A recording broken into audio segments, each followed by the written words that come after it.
그러자 그 허연 수염의 노인은 그 말을 받았다. 하지만 그렇지 않네. 오구상 설명은 정묘한 광채가 번쩍번쩍하는 것이 결코 집에 꽂혀 있는 오구가 아닐세. 예리한 무기를 몸에 지니고 다니면서도 집에 꽂지 않는다고 보는 것이 어찌 도리가 있다고 할 수가 있겠는가?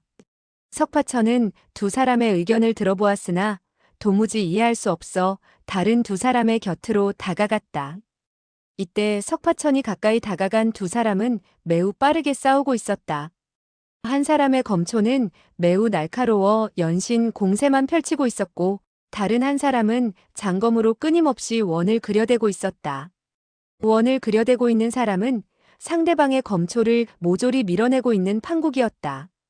벼랑간 창하는 소리와 함께 쌍검이 일제히 부딪히게 되었고 뚝 잘라져 나갔다. 두 사람은 동시에 뒤로 물러났다. 체구가 우람하고 얼굴이 거무튀튀한 사내가 입을 열었다. 저 벽의 주회에서 백거이가 물경직절검하니 유승곡 정구라고 했다고 했소. 그러니 내가 검을 부러뜨린 것이 벽주회의 원뜻과 크게 부합된다고 생각하오. 한데 이 우람한 체구의 사내를 상대로 겨루었던 사람은 늙은 도사였다. 석파천은 그가 바로 상천관의 장문인 천어도인인 것을 알아보았다. 석파천은 속으로 흠칫했다. 그가 자기를 발견하게 되면 화를 내게 될까봐 약간 걱정이 된 것이었다. 그런데 천어도인은 석파천을 발견하지 못한 듯 손에 반토막의 단검을 들고 고개를 저으며 체구가 우람하고 얼굴색이 거무튀튀한 사내의 말을 반박했다. 오구상 설명이 주가되고 유승곡 정구라는 글귀는 객에 해당하는 것이 아니겠소? 그러니 중불나게 손님이 주인 자리를 빼앗아 차지한다는 것은 결코 정도가 아니오. 석파천은 다시 두 사람이 언쟁을 벌이고 있는 것을 보고 서쪽 머리의 일남일녀를 바라보았다. 이 일남일녀는 검으로 겨루고 있었는데 두 사람 다 매우 느릿하게 초식을 펼치고 있었다. 매번 초식을 펼치는 것이 그저 신용만 하는 꼴이었다. 그런데 남자는 고개를 갸웃거리고 한동안 생각해보기도 했다. 여자는 때때로 1초의 검법을 8-9번이나 펼쳐본 후에도 쉬려고 하지 않았다. 틀림없이 두 사람은 부부가 아니면 남매지간이거나 사남매가 되는 사이였다. 서로의 정분이 지극하여 합심 협력하여 연구를 하는 까닭에 전혀 언쟁을 벌이지 않는 것 같았다. 석파천은 그들 두 사람에게서 어느 정도 절묘한 검법을 배울 수 있겠다고 생각하며 천천히 다가갔다. 이때 남자는 온갖 정신을 모으고 검을 찔렀다가 비스듬히 내려쳤다가 했다. 그러나 그는 곧 고개를 가로저으며 맥 빠진 얼굴이 되어 한숨을 내쉬었다. 아무래도 안 되는군. 여자는 그를 위로했다. 원오라버니, 5개월 전보다 그 1초는 크게 진보가 있어요. 우리는 다시 주회에 오구라는 것은 오왕 합녀의 보도라고 한 말을 연구해 보아야겠어요. 그리고 그녀는 질문을 던졌다. 도대체 오왕 합녀의 보도가 다른 사람의 보도와 어떻게 다르다는 것인지요? 남자는 장검을 거두고 벽의 주회를 읽어내려갔다. 5월 춘추에서는 합녀가 복원 막사를 만들어내자 백성들에게 다시 금구를 만들라는 명령을 내렸고 상금으로 100냥의 금을 하사한다고 공포하게 되었다. 나라에서는 금구를 만드는 자가 무척이나 많았다. 그런데 왕의 중상에 욕심을 낸 자가 있어 두 아들을 죽이고 그 피로 달구어 두 금구를 만들어서 합녀에게 바쳤다고 하더라. 구절을 다 읽고 난 남자는 얼굴을 돌리며 말을 이었다. 청누이, 이 고사는 너무나 잔인해. 왕이 내리는 100냥의 상금을 노리고 자기의 두 아들을 죽이다니 말이야.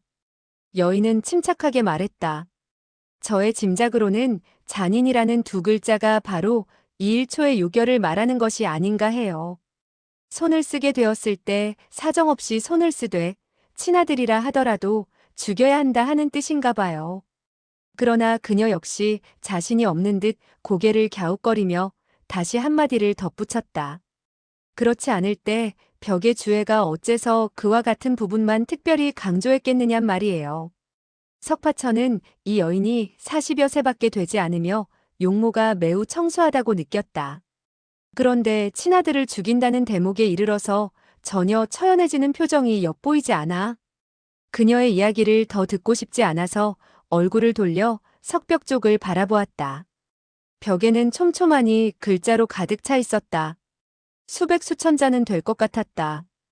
그런데 어떤 획은 한 자루에 장검을 연상케 하고 있었으며 장검을 연상케 하는 획이 2, 30획은 되었다. 그와 같은 검의 모양은 바로 놓이거나 세로로 놓이기도 했으며 옆으로 또는 반대편으로 뻗는 상태가 되어 있기도 했다. 글을 아는 사람들은 글자 한가운데의 획에 불과하다고 생각하겠지만 글자를 모르는 석파천은 그 획들이 한 자루 한 자루 길고 짧은 검으로밖에 보이지 않았다. 어떤 검은 끝이 위를 향하는가 하면 어떤 것은 아래를 향하게 되었고 어떤 것은 비스듬히 날이 세워져 있었으며 어떤 것은 옆으로 쓰러질 듯한 형세를 이루고 있었다. 그리하여 석파천은 한 자루 한 자루의 검을 눈여겨보았다. 12자루의 검을 보게 되었을 때 갑자기 오른쪽 어깨에 있는 거골혈이 화끈 달아올랐다. 한 줄기의 뜨거운 기운이 금방이라도 튀어나올 것처럼 꿈틀대지 않는가. 재차 13번째 검으로 시선을 옮기게 되었을 때 그 뜨거운 열기는 경맥을 따라 오리혈에 이르렀다. 14번째 검을 바라보게 되었을 때 그 열기는 곡지혈에 이르렀다. 그 뜨거운 기운은 갈수록 강해졌으며 단전에서 끊임없이 올라와 금방이라도 폭발할 것만 같았다. 석파천은 속으로 이상하게 생각했다.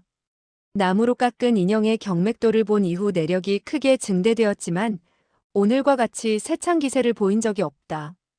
배꼽이 마치 불타는 것처럼 화끈거리는 것을 보면 아마도 동지파 쪽에 독성이 퍼졌기 때문인가 보다. 그만 그는 겁이 약간 났다. 다시 석벽에 그려진 검의 형태를 바라보며 내력을 끌어올려서는 경맥을 따라 운행을 시켰다. 그러자 뱃속의 뜨거운 열기가 차츰 온몸의 혈도로 흩어졌다. 그는 곧이어 첫 번째 검부터 다시 살피기 시작했다. 검의 형태를 따라보며 마음속으로 생각을 했다. 그리하여 내력이 끊임없이 흐르게 되어 시냇물처럼 사방으로 뻗쳤다. 첫 번째 검으로부터 24자루까지 보게 되었을 때 내력 역시 영양혈에서 상양혈로 한 바퀴 빙 도는 것이 아닌가. 그는 속으로 생각을 해보았다. 알고 보니 이 검의 형태는 내력을 연마하는 것과 관계가 있구나.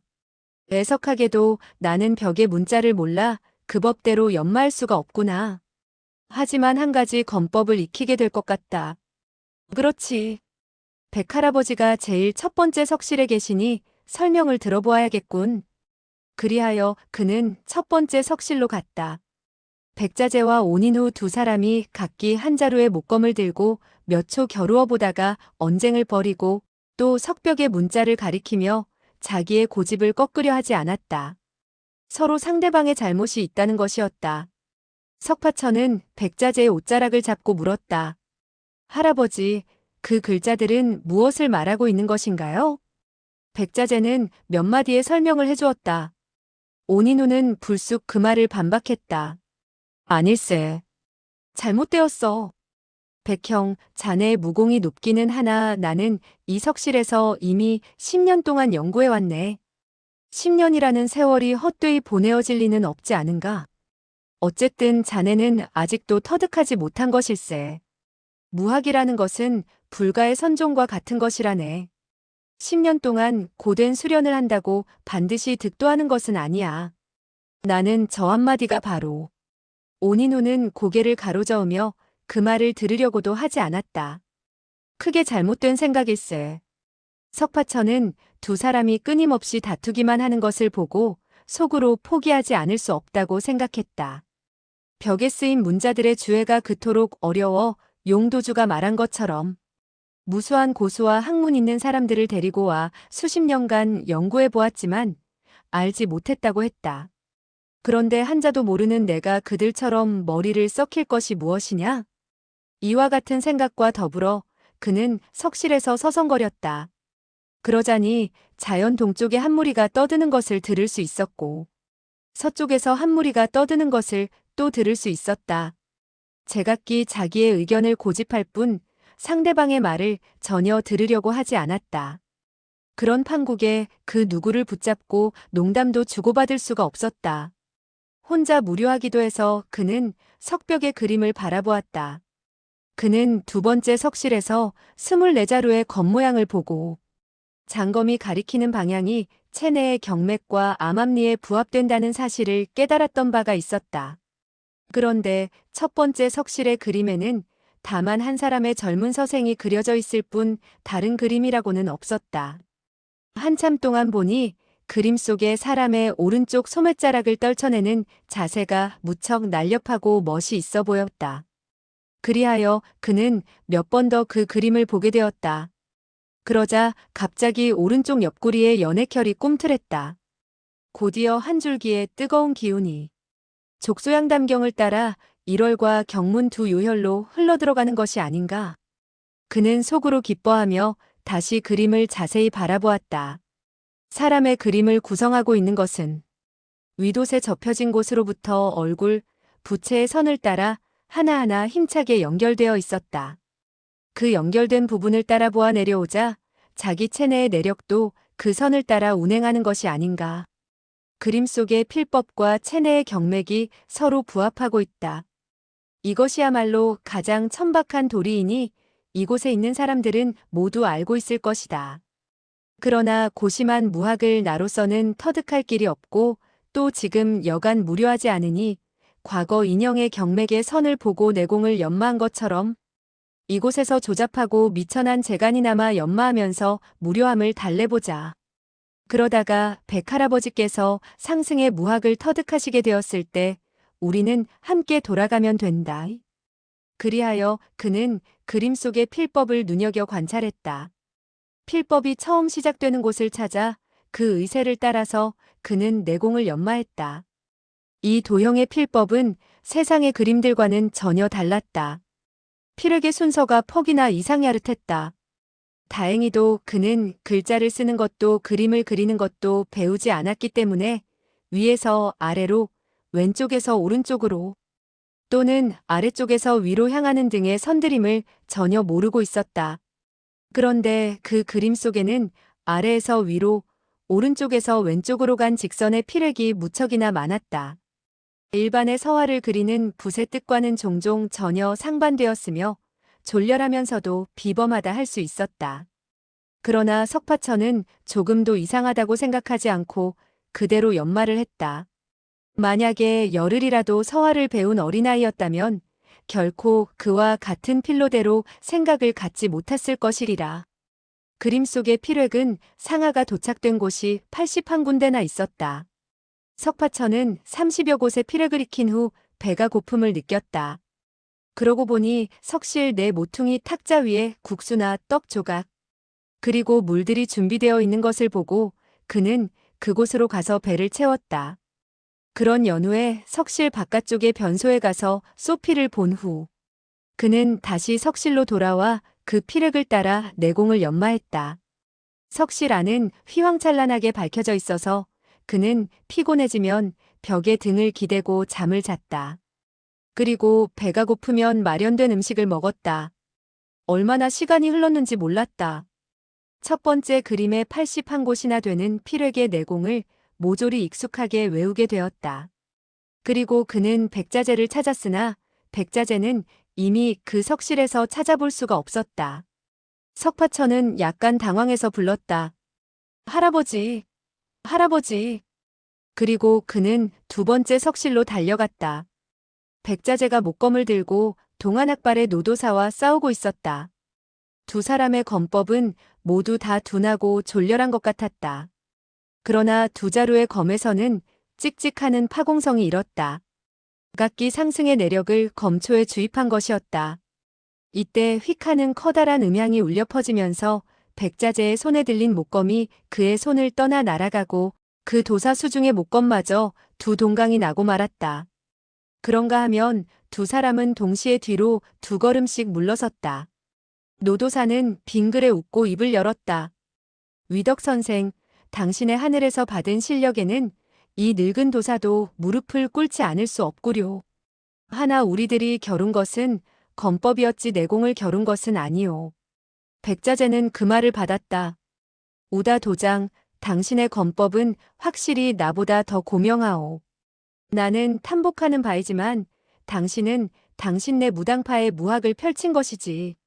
석벽에 쓰인 건법의 본뜻대로 펼친 것은 아니라고 생각하오. 우다 도장은 웃음기를 거두고 고개를 끄덕여 보인 후 입을 열었다. 그렇다면 위덕 선생의 생각은 어떠시오? 백자재는 대답했다.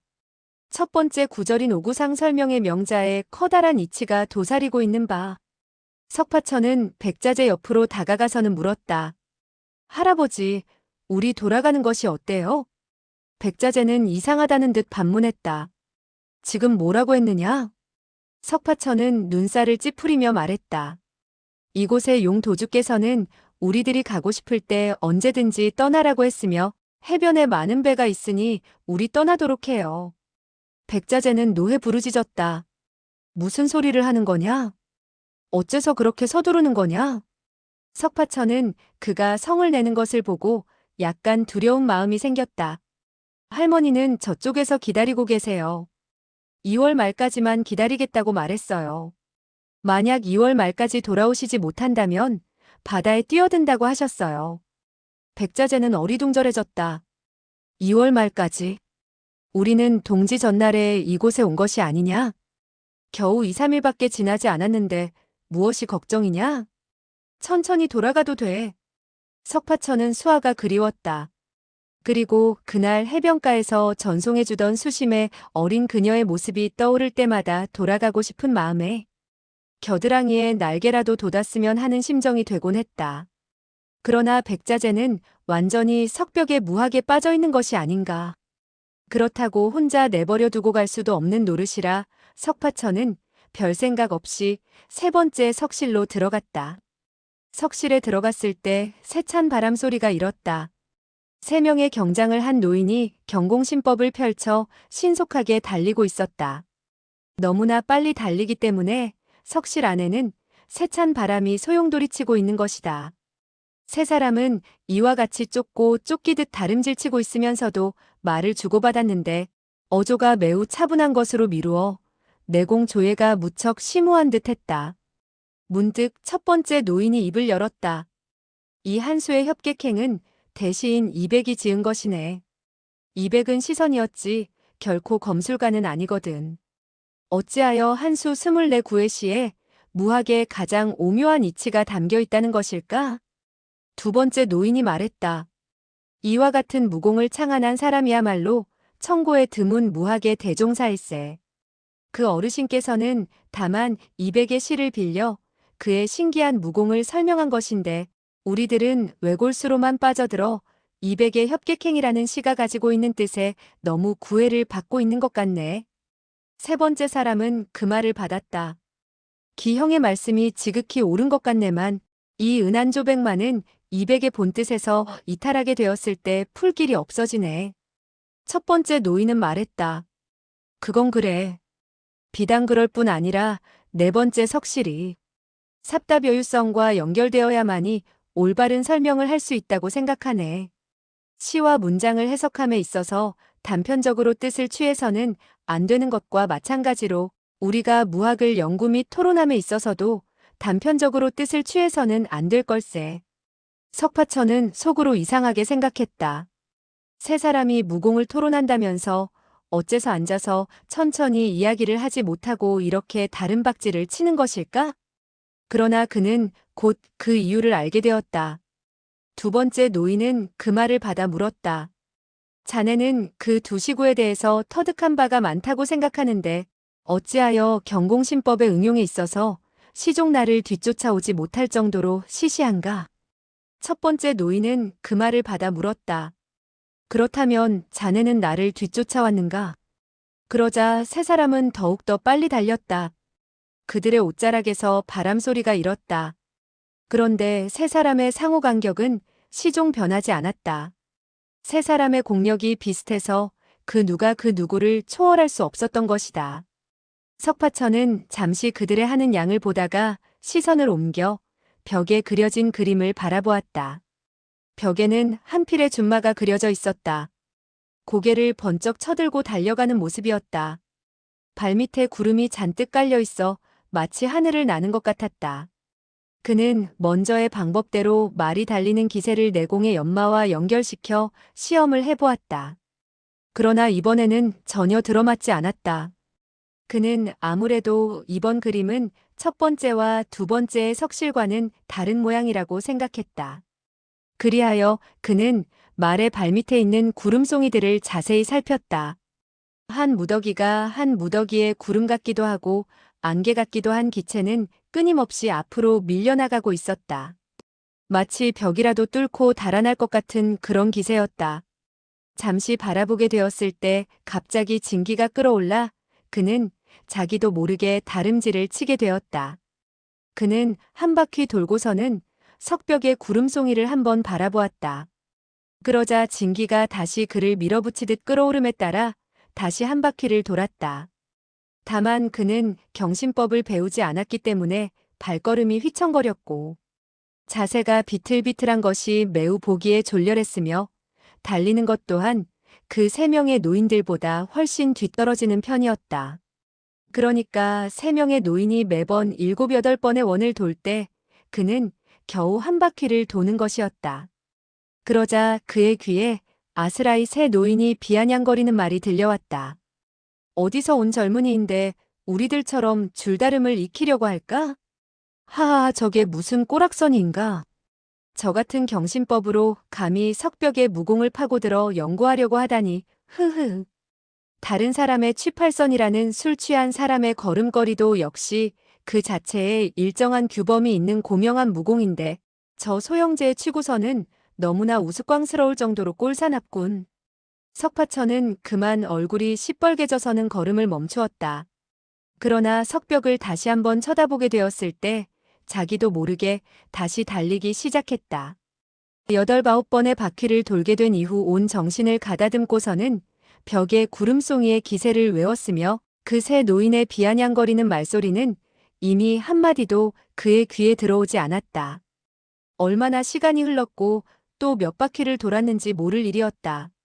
그가 벽에 그 구름 형세를 모조리 익히고 걸음을 멈추게 되었을 때 세 명의 노인은 이미 어디로 갔는지 보이지 않고 곁에 네 사람이 각기 손에 병기를 들고 말이 달려가는 자세를 모방하며 찌르고 치는 등 검법을 연마하고 있는 것이 아닌가. 그 네 사람의 검을 뻗쳐내는 기세가 매우 매서웠으며 입으로는 뭐라고 중얼중얼대고 있었다. 석벽에 쓰인 글과 주애를 읊고 있는 것이었다. 그러다가 한 사람이 입을 열었다. 은빛이 찬란하니 안장이 저절로 평온해지더라. 그러자 다른 한 사람이 그 뒤를 이었다. 비추는 것은 높은 데서 아래를 향하는 것이고 하얀 것은 교결하면서 물이 깊은 것이다. 그러자 다른 사람이 입을 열었다. 천마가 하늘을 나르니 순식간에 만리를 달려가더라. 네 번째 사람도 한마디 했다. 이상은의 글에는 손이 천마이고 마음이 나라지라 했고 운부에서는 도가가 손을 천마로 알더라 했으니 원래 천마는 손이고 결코 진짜 말이 아니었군. 석파천은 그와 같은 말을 듣고 속으로 생각했다. 저와 같은 글귀들은 무척 심오해서 나로서는 이해할 수가 없을 것이다. 그들이 이곳에서 검수를 연마한 지는 적어도 10년 아니면 20년은 걸렸을 것이다. 그런데 내 어찌 그토록 오래 기다릴 수가 있겠는가?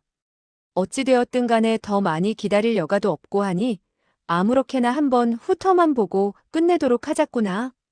네 번째 석실의 벽에는 삽답요유성이라는 구절의 도보가 그려져 있었다. 그는 역시 조금 전에 하던 방법대로 무공을 연마했다. 계속해서 연마해 본 결과 조금 진전이 있는 것 같았다. 협객행은 모두 24구절로 나뉘어 있었다. 그리하여 24칸의 석실에 도해가 있는 것이다. 그는 석실로 들어갔으나 벽에 쓰여 있는 문자를 이해할 수 없어 그림으로만 내공과 무술을 연마하지 않을 수 없었다. 다섯째 글귀인 십보살일인과 10번째 글귀인 탈검슬전행, 17째 글귀인 구조휘금추 등은 모두 한 종류의 검법을 가리키고 있었다.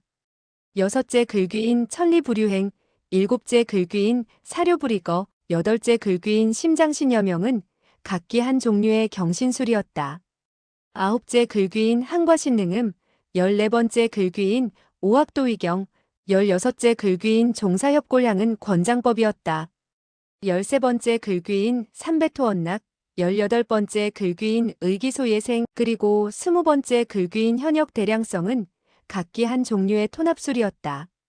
그는 매우 빨리 익혔다. 하루에 2~3가지를 연마하는 데 성공했다. 그러나 어떤 때는 잇따라 17, 8일 동안 한 가지도 익히지 못하는 수가 있었다. 일단 무학에 온 정성을 기울이게 되자 세월이 흐르는 것도 잊게 되었고 끝내 23칸의 석실에 있는 도해를 모조리 익히게 되었다. 매번 한 폭의 도해를 익히고 나면 그는 심신이 가라앉게 되어 백자재에게 가자고 재촉을 했다. 그러나 백자재는 석벽에 무하게 갈수록 심취되어 석파천이 가자고 조르기만 하면 마구 욕을 퍼붓고 방해한다고 야단을 쳤다. 그러다가 주먹을 마구 휘두르며 옆에는 얼씬도 하지 못하게 만들었다. 석파천은 어쩔 수 없이 범일비와 고삼낭자들과 상의했다. 그러나 그 사람들 역시 넋을 잃고 있는 것이 아닌가. 모두 석벽에 무하게 심취되어 되레 그를 붙잡고 이 구절의 요결은 어디에 있으며 저 구절의 해석은 어떠냐면서 놓지를 않으려고 했다. 석파천은 깜짝 놀라지 않을 수 없었다. 용, 목 두 도주는 무림 고인들을 데리고 와서는 무학을 연구하게 했으나 본래 그들이 알아서 돌아가도록 했다. 다만 30년간 한 사람도 섬을 떠난 것을 볼 수 없는 점으로 미루어 보아 석벽의 무학이 얼마나 사람의 넋을 빼앗는가를 짐작할 수 있겠구나. 다행히도 나는 무공이 약하고 글자를 모르니 그들처럼 빠질 수가 없을 것이다. 그리하여 범일비 등이 호의로 석벽의 문자를 해석해주겠다고 해도 석파천은 몇 마디 듣지 않고서는 고개도 돌리지 않고 그 석실에서 나와버리곤 했다. 뿐만 아니라 감히 고개도 돌리지 못했고 그들이 해준 말을 빨리 잊어서 감히 생각해 볼 엄두도 내지 못했다. 그리하여 따지고 보니 협객도에 온 지도 이미 2개월 반이 넘어 있었다. 다시 며칠만 지나게 된다면 반드시 돌아가야 했다. 24칸의 석실 가운데 23칸의 석실을 보았으나 최후의 석실로 가서 한 이틀쯤 연마하는 것도 괜찮을 것이라 생각했다. 그러나 만약 너무나 어려워 시일이 모자라고 할아버지가 마다할 때는 자기 혼자서라도 포기하고 돌아가지 않을 수 없다고 작정했다. 먼저 돌아가게 된다면 그는 다른 사람들이 마음 놓을 수 있도록 섬의 상황을 산오파 등 무사람들에게 알려줄 참이었다. 그런데 그에게는 할아버지 격인 백자재가 섬에 남아서 아무리 무공을 파고들고 연구한다 하더라도 절대적으로 흉악하고 위험한 일이 없다는 것이 천만다행이라고 생각했다. 이윽고 그는 24번째 석실로 들어섰다.